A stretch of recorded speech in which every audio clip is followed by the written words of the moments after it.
ஓம் நம சிவாய. வணக்கம் மக்களே. இந்த வீடியோவில் கடக ராசிக்காரர்களுக்கான இன்றைய ராசி பலன் பற்றி தான் பார்க்க போகிறோம். வாங்க வீடியோக்குள்ளே போகலாம். ஃபர்ஸ்ட்டு கடக ராசிக்காரர்களோட இன்றைய பொது பலன்கள் என்னன்றதை பார்க்கலாமா? இன்றைக்கி உங்களுக்கு எதிர்பாராத பல விதமான பலன்கள் கிடைக்க போகுது. உங்களோட மனம் திருப்புகளை ஏற்றுறதுக்கு பாருங்கள், ஓகேங்களா? பல விதமான பலன்கள் கிடைக்குதுன்னா அதை ஏற்றுக்கிறதுக்கு நீங்களும் ரெடியாக இருக்கணும், ஓகேங்களா? மற்றபடி இன்றைக்கி எந்த ஒரு பிரச்சனையும் இல்லை. அடுத்து கடக ராசிக்காரர்களோட வேலை மற்றும் தொழில் பலன் எப்படி இருக்குது அப்படின்றத பார்க்கலாம். இன்றைக்கி உங்களோட ஒர்க்கில் நீங்கள் கொஞ்சம் பதட்டத்தோடவே இருப்பீங்க. நீங்கள் செய்கிற வேலையை வந்துட்டு ரொம்ப பதட்டத்தோடு செஞ்சுட்டே இருப்பீங்க. அதனால் நீங்கள் ரொம்ப ஃபீல் பண்ணுவீங்க. மற்றும் உங்களோட ஒர்க்கில் உங்களுக்கே ஒரு திருப்தி இருக்காது, மன திருப்தி இருக்கும் இல்லையா? நம்ம செய்கிற வேலையை கரெக்டாக செஞ்சிட்டோன்னா ரொம்ப ஹாப்பியாக இருக்கும். நம்ம பதட்டத்தோடு செய்யும்போது கண்டிப்பாக மிஸ்டேக்ஸ் ஏற்பட வாய்ப்பு இருக்குது. ஸோ நீங்கள் வந்துட்டு உங்களோட வேலையில் மன திருப்தியோடு இருக்க மாட்டீங்க.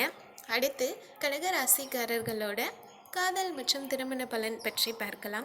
இன்றைக்கி குடும்பத்தில் சின்ன சின்ன விவாதங்கள் ஏற்பட வாய்ப்பு இருக்குது. கொஞ்சம் அட்ஜஸ்ட் பண்ணி போனீங்கன்னா எந்த ஒரு பிரச்சனையும் இல்லாமல் அமைதியாகவும் சந்தோஷமாகவும் இருப்பீங்க. அடுத்து கடக ராசிக்காரர்களோட பணம் மற்றும் நிதி நிலைமை பலன் பற்றி பார்க்கலாம். இன்றைக்கி உங்களுக்கு பண வரவு ஓரளவுக்கு சுமாராக தான் இருக்க போகுது. ரொம்ப சூப்பராக இருக்கும் அப்படின்னு சொல்ல முடியாது, சுமாராக தான் இருக்க போகுது. இருக்க பணத்தை நீங்கள் பத்திரமா வச்சுக்கணும், ஓகேங்களா? பணத்தை கவனமாக வச்சுக்கலன்னா உங்ககிட்ட இருந்து யாராவது திருடிட்டோ கொள்ளையடிச்சிட்டோ போக வாய்ப்பு இருக்குது. இது உங்களோட கவனக்குறைவால் ஏற்படக்கூடிய ஒரு விஷயந்தான். ஸோ முடிஞ்ச வரைக்கும் கவனமாக பணத்தை கையாளணும், கவனமாக வச்சுக்கணும், ஓகேங்களா? அடுத்து கடக ராசிக்காரர்களோட ஆரோக்கிய பலன் பற்றி பார்க்கலாம். இன்றைக்கி உங்களுக்கு தொடை மற்றும் கால் வலியில் வர்றதுக்கு ரொம்பவே வாய்ப்பு அதிகமாக இருக்குது. ஆரோக்கியத்தில் ரொம்பவே கவனத்தோடு நீங்கள் இருக்கணும்.